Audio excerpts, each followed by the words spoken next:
Hello, I just had a real estate education with Uncle G.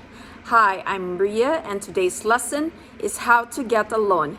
Here are my 50 lessons learned from today's education. Number 1, investing in real estate is vital to your family. It is important for the future of your family. Number 2, examples of companies that are out of business because things change. These are macro changes that happen to the world. These companies are Panama. It's an airline industry that's no longer here. Singer. It's a sewing machine that is no longer here because women stopped sewing at home. Number 3. The Rule of 72 by Albert Einstein, which says it is the eighth wonder of the world. Number 4. However, the Rule of 72 only works if the interest rate is between 7 to 8%. Number 5. We are earning less than 0.5% in the bank today. The Rule of 72 does not work at today's interest. Number 6. 4 ways to play the game. First way is to buy it yourself. Second way is to do REIT. This is like buying stocks, and it's not real estate. You get a return called dividend. This is liquid. The third way is through syndication, and this is the hedge funds where you don't know people. Fourth is where people have their own funds, where you know these people are doing their own deals. Seventh lesson. Only reason why you want liquidity is if you want to purchase things. Eighth, you need to go out and earn new money. Number 9, if you're on the way up, you want your money working for you all the time. Number 10, if you're buying a deal, you need debt. 11th, the last thing you want to do is to buy real estate by yourself without a bank. 12, if you don't like debt, you're thinking in a primitive time. If you don't like debt, you're thinking in a primitive time. 13, borrow money where you leverage. 14, the REITs borrow money, the syndicators borrow money. 15, there are 2 different loans you can get. First, residential loan. These are 4 units or less, and you can occupy one of these units. This is easier to get than a home loan because it is based on your income, the debt, and the assets, or your rental income. The second type of loan is commercial loan, and this is where the units are more than 4 units. So this can be 10 units, 100 units, 1,000 units. 16.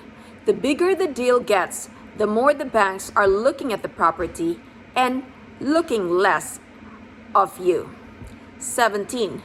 You can do 95% loan on residential and 50 to 75% loan on commercial. 18. The easier it is to get, the more trapped you are, the less it is worth, the less money you will make, the less or fewer buyers for that deal. 19th, the bigger the deal gets, the more desirable it is for the future. 20th, the bank will look at 3 things. Your net worth, which is equal to your loan amount. 2, your credit. 3rd is your track record. Can you manage the property? 21st lesson. Can you manage problems, situations, and economic turndowns and contractions in the market? Can you manage difficulty in competition? 22nd, ask the bank. Do you loan on apartments? Do you do this type of loans on apartments? What does that mean? Have you ever bought in this location? What is the biggest amount you can approve? 23rd, example of a deal was 12 units with a purchase price of 1 million and the down payment is 250,000 and you as the buyer should be willing to go up to $350,000 if you needed to because you are a new borrower. The net operating income of that 12-unit deal is $72,000. With a net operating income of $72,000 minus the $45,000 debt is equal to a cash flow of $32,000. Does $30,000 cash flow make sense? The return of your cash, which you put down $250,000, is 12.8%. Now you will ask me, how did we calculate 12.8%? So that would be the cash flow of your 12-unit deal, which in this example is $32,000, divided by the $250,000, which is your down payment. That would give you 0.128, and to get it to a percentage, you have to multiply it by 100. So your return on this deal is 12.8%. And to convert it to per door, that would be $80,000 per unit per door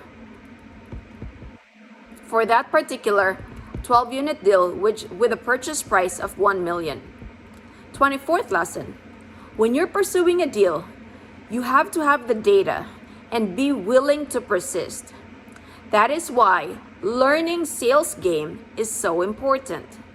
Negotiation is so important. Reading people is so important. 25th lesson. When you go to a broker, you tell them you are prepared to put 25% down, but you would be open to, if necessary, to put down more. Sell the broker that you are the buyer, that you are the guy. 26. Here's another example of a deal. 10 units and the selling price is $740,000 and you're able to contract it for $675,000. The 10-unit deal has a net operating income of $71,000 and you have a 10% cap. Now, if you're trying to syndicate and your group of people can come up with $170,000 down payment, so your total debt would be $505,000. So to get the cash flow, the net operating income of $71,000 minus $32,000 debt, that is the debt that you borrowed from the bank, is equal to a cash flow of $39,000. So the cash on cash return is 22%. So how did we get the 22%? $39,000, which is your cash flow, divided by your down payment of $170,000 is equal to 22.9%. 27th lesson. If you don't respect other people's money, you won't respect your own. 28. Syndication. There is no unfair situation. You have to make it attractive. For example, on that 10-unit deal with a contract price of $675,000 and where you as a group has a 25% down payment, or which is equivalent to $170,000, and you get a mortgage from the bank of $505,000 at 45% interest with a cash flow of $39,000 with a 22% return. So for syndication, the cash flow is where you figure out your syndication percentage.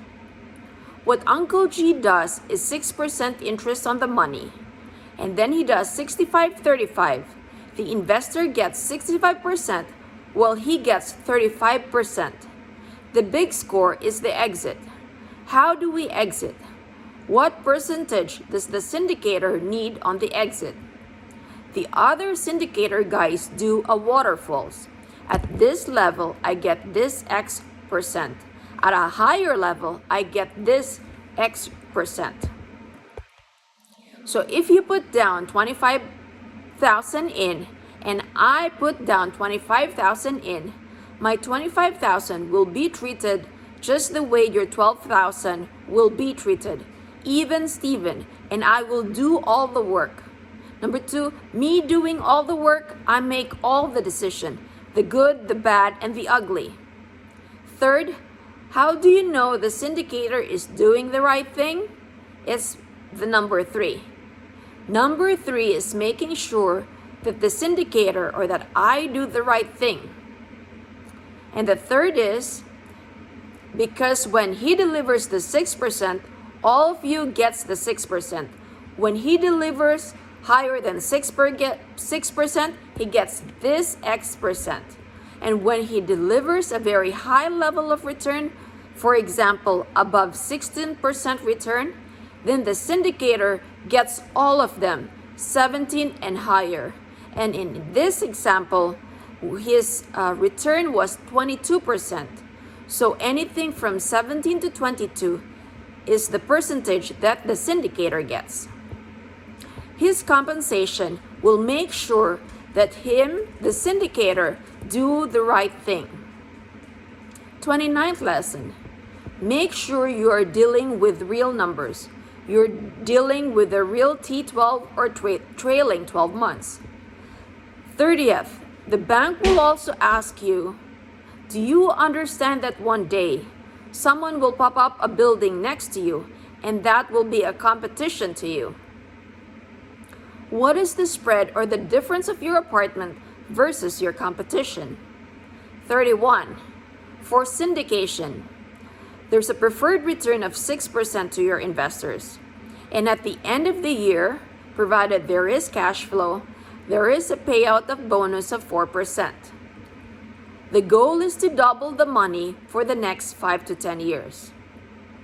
Your goal should be to get to a double at 39 months. The average hold time should be 39 months.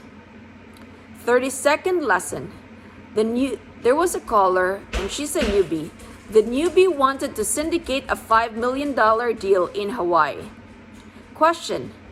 Does she need to create an LLC or does she need to make slides to present to the people? Answer. You need to have $2.5 million for down payment before you invest in Hawaii. Why? In Hawaii, there is more compression and the bank wants more protection. This is a huge deal for this amount of deal from Nevada and the deal is in Hawaii. This sounds like a fantasy island to Uncle G and suggests to the caller buy something locally, which is in Nevada.